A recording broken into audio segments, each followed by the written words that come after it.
Hi, everyone, and welcome back to Grace of a Military Child and Life podcast. Military families are not like your traditional family. They are strong, brave, resilient, and some of the most incredible people I know. My name is Gracie, a U.S. Army BRAT, and I am your host. I am honored to be able to give military family members like myself a place for them to share their stories and experiences in the military life. Stay tuned for this week's guest. Hi, everyone. Welcome to a new episode of Grace of a Military Child and Life. Today, I'm here with Ruben, who is a military kid. So, Ruben, welcome to the podcast. How are you? I'm good, and you? I'm doing good. Thank you. So, tell us what it's like growing up as a military child for you. So I think a lot of people would think that it's difficult, given what we have to do, most of us have to move around a handful of times growing up. And I talk to people and they're like, oh, like that must be so hard. But, the first time I moved, I wasn't even a year old. And of course, I don't remember that, but it's just like the feeling, And then I moved again when I was 6, and then again when I was 8, and then again when I was about 12. So it's really just like, it's so normal to me that I get weirded. I don't get weirded out, but it's interesting to me how people live in one place their whole life, Yeah. just because this life is so normalized to me. And yeah, it's difficult sometimes. There's certainly been hard times where like I didn't want to leave a place, I had adapted there. But like that's just what comes with it, it's a blessing though, I'd say, because I think that military brats are able to be more resilient and be more adaptable than your average civilian person, even adults. So I think I'm very grateful in that sense. Yeah, it's definitely one of those types of lives where you have to live it to understand it. And, we didn't typically live a civilian life. And so it's hard for us to understand, I've lived in the same place now for a decade and I'm ready to leave. I'm getting antsy and ready to move. Yeah. So it's definitely one of the lifestyles where it's like, nobody understands what the life of a military child is like unless you live it. Right. Yeah. Yeah. And we've been raised to be, BRAT is an acronym. So, brave, resilient, adaptable, and tough. And so we really kind of live out each one of those letters and each one of those characteristics. Right. Yeah. And I think that, sometimes I have taken for granted, so I'll get mad, like, oh, why have I had to move so much? I had to leave my friends and my family. I've cried that I had to leave friends. I was sad. I wasn't necessarily mad at anybody. It was just mad at the circumstances, but yeah. I have so many connections with so many different people, and I've been able to experience so many different types of environments that I didn't think I would, growing up as a kid. And even now thinking about it, it's like sometimes I forget the places I've been and the experiences that I've had. And I look back and I'm like, wow, that's really interesting. Yeah. I'm looking back on it. Yeah. And you talk to, I going through college, talking to civilian kids who were raised, in the same place their whole life and had, I guess, normal civilian lifestyles. You start talking to them and it's like, oh, you didn't, do X, Y, Z because you weren't raised on a military installation or, we being raised on post, you start 5 o'clock every day, turn to the nearest flag, and, and you just have so many things that it's like, oh, I didn't realize that doing that wasn't normal. Like I've talked to people who have said, they go to a movie theater off post and it's like standing for the national anthem because on base movie theaters, you have the national anthem play before movies. So it's just so many different things that you don't realize the differences. Yeah, for sure. Yeah. And then you said like connections all over the place too. Like that's one of my favorite parts. Everywhere I go, I have somewhere to stay, someone to see, someone who's a local, which is really cool. Do all the touristy things with them. Yeah, and it's like even with people I don't know, like I just recently went to a bunch of football camps on the East Coast, and there were people from various places in the country, Texas, the Midwest, Florida, California, Oregon, Washington, all these places. And even though like I wouldn't know them, it's like I met this one guy, he's from Austin, Texas. And he's like, oh yeah, he's like describing it. I'm like, yeah, dude, I know. Like I used to live in San Antonio. And Yeah. so like they're like, oh, so it's just being able to conversate with people and relate to people in a way that most people wouldn't, I'd say. And like we went to Brown and people were like, oh, how do you like it out here? And I'm like, oh, well, I actually used to live in Rhode Island, like 30 minutes away from Brown. So I'm familiar with the area. And it's just like it's just familiarity with places and also being able to relate to people on a deeper level, on a not just on a surface level. Yeah. the, than than most people would, being that most people have either stayed in one to two places their entire life. And so Yeah. that's what I'm grateful for is that I'm able to conversate with people. I'm able to carry on conversations and really just be able to talk to people and be able to share experiences with them. Yeah. It's the idea of walking into a room knowing no one, and you're able to leave the room not necessarily knowing everyone, but you can walk in or walk out of the room being confident that you met some Right. new people and you've been Yeah. able to have conversations. Yeah. Yeah. No, that's it's I'm definitely grateful for it. Yeah, it's hard for some people to, put themselves out there and to talk to new people and Yeah. introduce themselves. Even just saying hi is hard for some Hmm. people.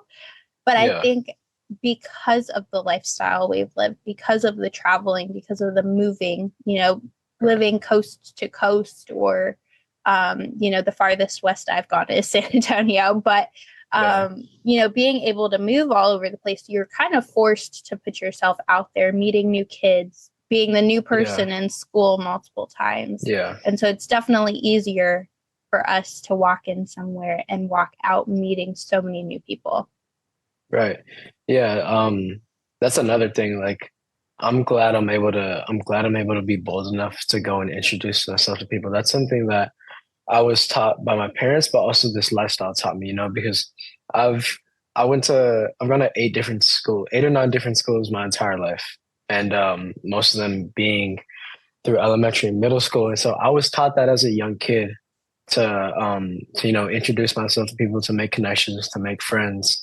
And I think that very well carried on into life. And I think that very well carries on into adulthood because you're gonna have to look for job opportunities. You're gonna have to put yourself out there in ways to where you can succeed and where you can make a life for yourself. And that's been instilled in me since I was little. Having to go to people, having to say, hey, like how, what do you do? What are you into? Just really getting to know people regardless of how you may feel about it. Cause that's at the end of the day, you have to like, at least me growing up, I had to know people. Like I'm a very social person. Mm-hmm. And so it was kind of like either I'm talking to everybody or talking to nobody. And obviously me being talkative and me being when we wanted to be a social person, it was like, okay, I'm gonna get to know these people and I'm gonna get around. Yeah. And that's the best way to get through the military life is surrounding yourself with the community because, I mean, really, no matter what role you play in a military family, from the service member all the way down to the children, if you don't have that community, that support system of people who understand what you're going through of deployment or moves or, Right. TDYs, whatever it may be, it's not an easy Yeah. lifestyle to go through alone. Hmm. Yeah. It's Yeah. not.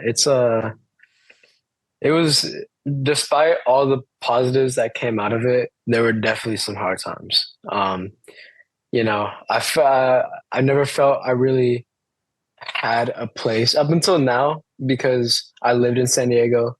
Now I'm back in San Diego, but I lived there for 6 years when I was younger. But as I got older, I would claim like, oh, I'm from San Diego. But as I got older, it's like, okay, I really didn't I really didn't like, I feel like experience life there. I Yeah. was a young kid. Um, and so do I really have the right to say, oh, I'm from San Diego? But now I can say I'm from here just because I've gone through all the high school here and then lived there when I was younger. So now I'm feeling more solidarity in the place in what I can call home. But before it was, I wouldn't say it caused a crisis. That would be dramatic, but I would just confuse myself because I'm like, okay, where do I call home? Right. Where am I the closest to people? Where do I feel I would be best suited? And I felt like I could adapt to each place in my own certain way and be suited there. But it's like where in my heart do I feel like home lies? Yeah. And it's so hard to figure that out. And I think I've finally, I'm 22 and I think I finally figured that out. And I've only lived in 3 places. So it's definitely Right. like I don't have a long list of places that I live trying to Hmm. figure out where's home. But I Yeah. feel going back as an adult to somewhere, you definitely feel like you just walk in somewhere and you feel like home. And so, Right. I always pretty much said I was from Cleveland because I was born there and I lived Right. there for just about the first decade of my life. But I spent a few years Hmm. in San Antonio and I loved every single second of it there once I got Hmm. used to being in a new place. And then I've lived in Florida for a decade. But then every single Right. time I go back to Cleveland, there's Hmm. just that feeling of home there that, Yeah. I go back to San Antonio and I love every second of it, but it doesn't feel like home. And then I Yeah. come back to Florida and it doesn't feel like home. And so it's really Hmm. hard to pick a place because there's so many formative years in each Right. space. But, it's always that comforting feeling to know, okay, that's where I can call home. Yeah. And I feel the same way about here because so I was 8 when I moved to Washington and then 12 when I moved away. And for me, those were extremely formative years for me because that's when people transition from elementary school into middle school and Right. where you kind of find out where you're going to stand in social settings, at least for me, because although I've changed drastically from the time I left 6th grade, 7th grade, I'm still I'd say I'm still in the same like social groups. Yeah. I hung out with athletes. I hung out with the people who got to know more people. I was in a big group of kids. And even in high school it's the same way. Being that yeah, I'm gonna hang around athletes being that I play sports, But it's still like it's still the same way it was in middle school where I hang with these big groups of people and I know a lot of people and we're very social. We always go out together, and so Washington uh is where I kind of grew up. I had various experiences there that most people have when they're in middle school. And so when I left, that was really hard because I felt like that was home for me. And then a year and a half later, after we were moving away from Rhode Island, because we weren't there for very long, I didn't feel like that was very special. Rhode Island was cool. I had a hard time there, moving there because COVID started just a few months Right. after we went there. But so I don't really feel much connection there, but it was a good time. Yeah. And then a few months after we moved away and back here, I visited Washington and it felt like home again. And then I visited last spring break and I'd say living in San Diego and being here and being able to like actually like set myself up here. I went back to Washington again and it didn't feel the same. One, the town changed. People changed. It's becoming bigger. More people are moving there. It's not the same small town that I felt I grew up in. Of course, because I changed as a person, but also like, being that once I lived in San Diego for a few more years, I felt like, okay, this is where I am, this is home, you know? And I find myself thinking that now, like when I vacation places or when I fly out different places for whatever reason, tournaments, whatever, I always find myself thinking like, I just want to go back to San Diego. Granted, granted they call it America's finest city, like it's perfect here. And so I think anyone would be thinking like, oh, I want to go back to San Diego, but it's different. It's different because I know this is my home. Like I wanna go to college. I wanna work, and I want to make enough money to come back here. You know, that's the ultimate goal. And so I Yeah. think I finally found my place. Yeah. And once you find that, you know, you have goals and you have dreams Hmm. and you want to go back there. And that's where home is. That's where, and it Hmm. might change, you never know. It still changes. And my goodness, the fact that so much in my life has changed in just 4 years is insane. But, Right. you know, things change, life happens, but you still know where your dream is, where home is. And Right. that's a rare feeling, especially in the military community, because some kids, Hmm. I couldn't imagine it, but some kids move 18 times in 18 years because that's Right. just their parents' jobs. That's how, Yeah. high paced it is. But, Hmm.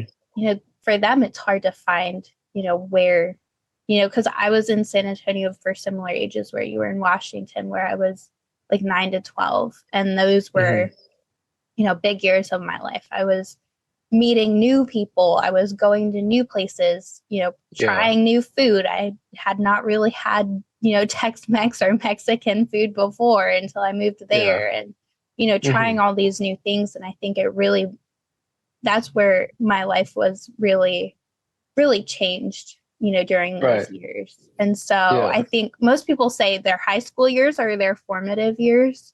But I think Hmm. I agree with you that middle school years are really formative years too, where Yeah. you're really trying to find yourself. Yeah. And adding more onto that, like a lot of people do say high school are formative years, and I feel like it has like high school has to be formative years for everybody. You know, it's Yeah. like whether you're gonna go to college or not, you find out what you're interested in. High school is really a time where it forces you to go one direction or the other. Right. Um, but for me, like I knew in middle school, okay, I want to be successful, you know? Like it's where and like I still it's where I found out like, okay, I want to dress nice, you know, I want to come off presentable to people, you know. I want to talk a certain way to people. I want to get to know people a certain way and that still heavily carries on to today. And so I think high school it's more specific to what you're going to do after life or after high school. Yeah. But middle school, those years were more like so very social and very personal stuff, you know, Right. within your mind, within your soul, everything like that. Yeah. Because you walk into high school and the first thing, people find out you're in high school, they start asking, what are you going to do after? Right. Yeah. Where are you Yeah. going to work? What is your dream? Do you want to Hmm. go to college? Are you going to join the military? Like, what are you going to do? Yeah. And, you're expected to know all of that. But then at the Hmm. same point, you know, you don't know. Like Yeah. it's hard times where you're still trying to figure that out and what you're going to Right. do. And some people know right off the Yeah. bat. Like I knew I wanted to go to college. I knew I wanted Hmm. to have a career, but then, again, I just graduated with my master's and I'm joining the military now. So like it Yeah. has changed so much, but then it's just, you know, middle school is those important years where you're trying to be social, where you're trying to, I think a lot of people try to fit in at those Hmm. years. And so they're really trying to figure out, like you said, those friend groups, those the sports that you like, because most of the time the sport you do in middle school, like I started dance in middle school, I danced all the way through high school. So you Right. really start to figure out what your interests are. And then that carries Yeah. into high school and then you just grow on that. Yeah. Most definitely. Yeah. Yeah. Like I started football when I was in second grade, and I still play. I'm gonna play in college. But then I started lacrosse in middle school, and I'm still playing that.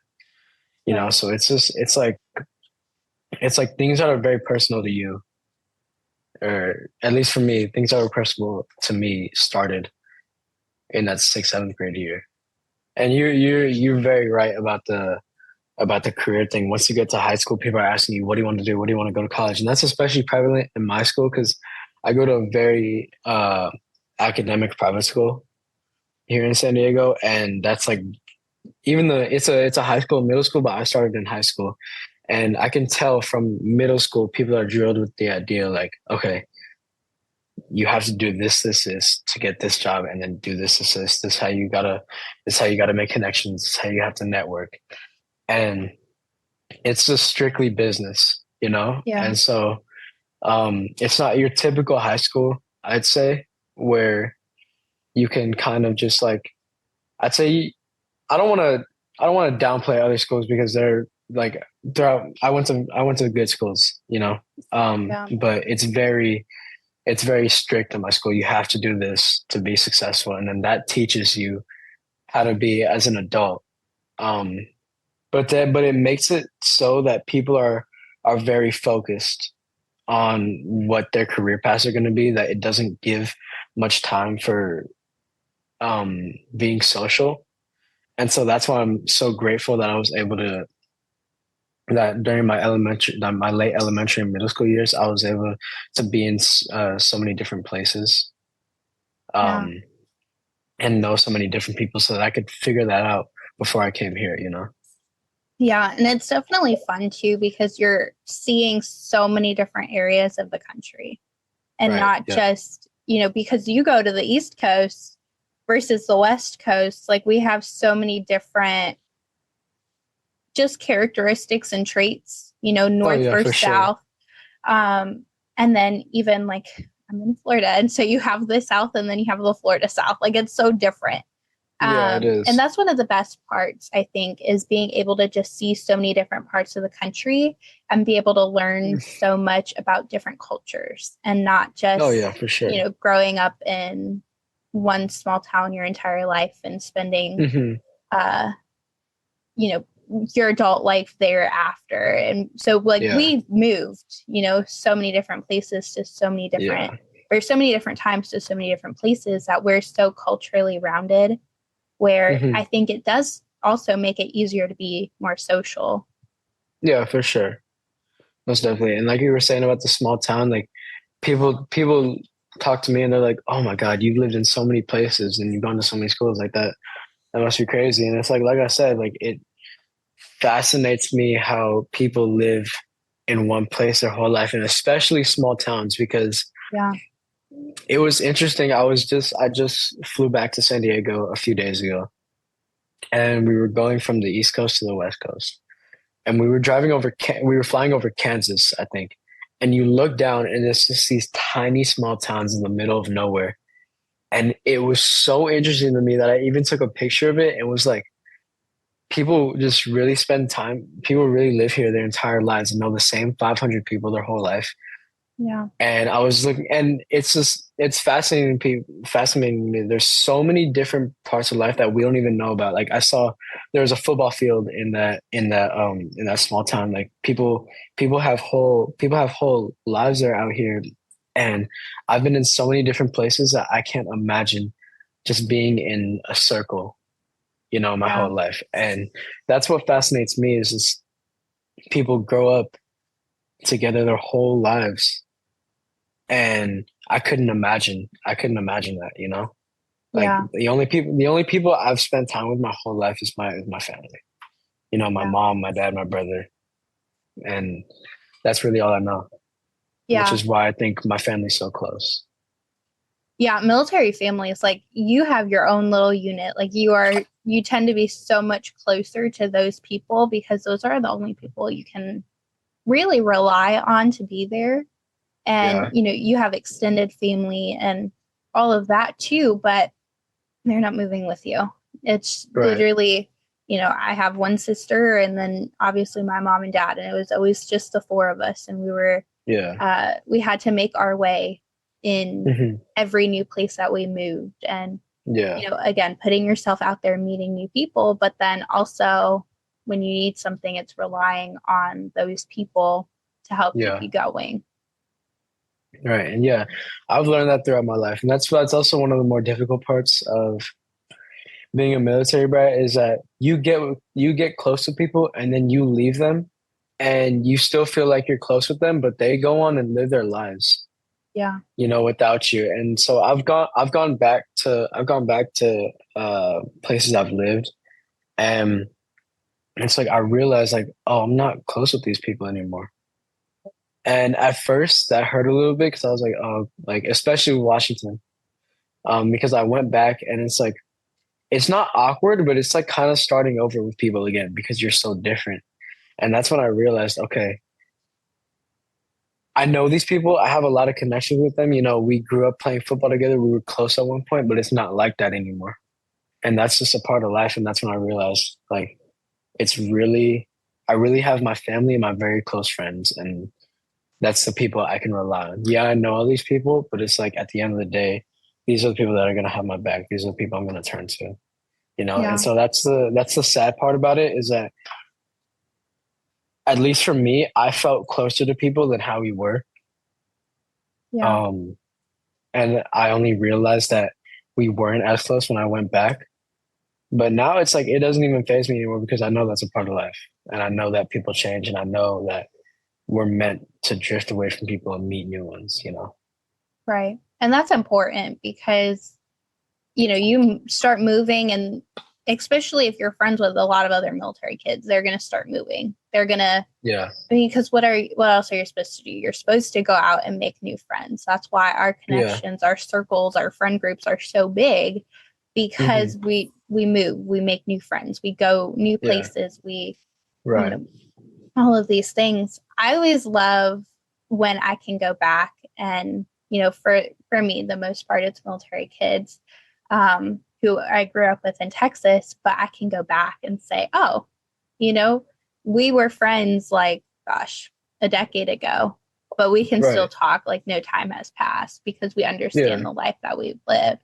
But then when I yeah, talk to other civilian kids and it's like, oh, we haven't talked for a decade, and it's so awkward because you don't yeah, have that exactly, same mutual understanding of, okay, yes, I've continued to live my life, you've continued to live yours, but we were friends a decade ago and we can still be friends now. And so yeah, it's definitely so different when you're looking, for me at least, when you're looking military kids versus civilian kids. yeah. That's actually an interesting point you're making because I'm realizing now, like I have friends in Washington, and most of the kids I talk to from there are actually military. Yeah. Some of them still live here. One of my friends that I was good friends with in elementary school, he actually lives down here in San Diego now. I haven't seen him since Washington though, but we talk a little bit too. But my closest friend from Rhode Island, his dad is in the Navy too, and we still talk the most out of anybody there. Anything before Washington, I really don't remember. No, I remember, but I don't have many connections with them just because I was young. I didn't have a phone or anything. And so Sure. there really wouldn't be a way to contact them now other than trying to find them, which is kind of a hassle. Yeah. But it is what it is. But yeah, the people I am closer with now who I've moved away from are actually, they have parents in the military, which Yeah. is interesting, because even though we live from each other, we still share experiences. While civilian people kind of go living their own lives. Right. They don't have the experiences of, Yeah. waiting by a phone, for Hmm. your dad to call while on deployment, or Right.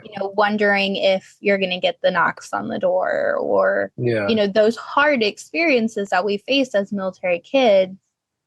They Yeah. don't necessarily understand that, where we can go to another military kid and say, hey, like, we're going through the hard stuff right now, and they're going to Right. understand every second of it because they've lived it Yeah, of too. course. Yeah, for sure. Yeah. So the last thing I want to ask you is, what advice would you give to another military child? Um, yeah, let me think about this because It's a hard one. I There's so think, yeah, much. yeah, there is.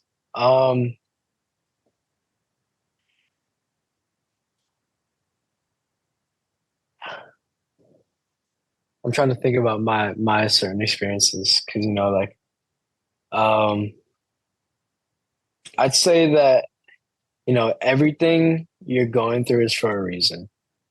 You know, it's for a reason, and it's going to be hard in the moment, but you're going to look back one day and think, you know, I had to move away from everything I knew. I had to move away from my friends. I had to move schools. I had to go play for a different team, and that all sucks. It really does. And it caused a lot of sadness for me at one point. As a young kid, being only 12, having thoughts about, depression, which was bad at the time, but I look back and now I'm able to help so many people. Now I'm able to empathize with people on a deeper level because I understood that as a young child. So I'd say you're gonna feel sad. You're gonna go through times where it feels like, why me? Like, why am I the only one in my town who has to leave everybody else?